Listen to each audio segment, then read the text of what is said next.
سالم بن عبداللہ نے ابن عمر رضی اللہ عنہم سے خبر دی، انہوں نے کہا کہ میں نے نبی کریم صلی اللہ علیہ وسلم کو یہ کہتے سنا کہ تم میں سے ہر شخص نگہبان ہے، اور لیث نے اس میں یہ زیادتی کی کہ یونس نے بیان کیا کہ رزیق بن حکیم نے ابن شہاب کو لکھا، ان دنوں میں بھی وادی القریٰ میں ابن شہاب کے پاس ہی تھا کہ کیا میں جمعہ پڑھا سکتا ہوں۔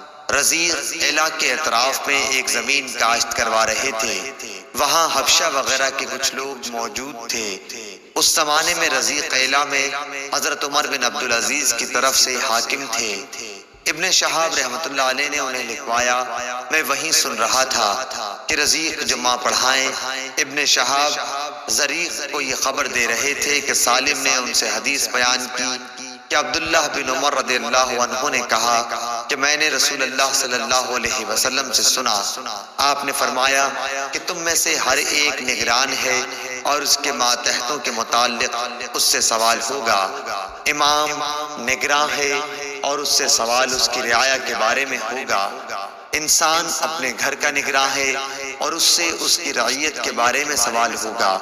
عورت اپنے شوہر کے گھر کی نگران ہے، اس سے اس کی رعیت کے بارے میں سوال ہوگا۔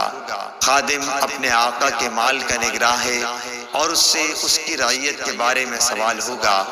ابن عمر رضی اللہ عنہ نے فرمایا کہ میرا خیال ہے کہ آپ صلی اللہ علیہ وسلم نے یہ بھی فرمایا کہ انسان اپنے باپ کے مال کا نگراں ہے اور اس کی رعیت کے بارے میں اس سے سوال ہوگا، اور تم میں سے ہر شخص نگراں ہے اور سب سے اس کی رعیت کے بارے میں سوال ہوگا۔ صحیح بخاری حدیث نمبر 893۔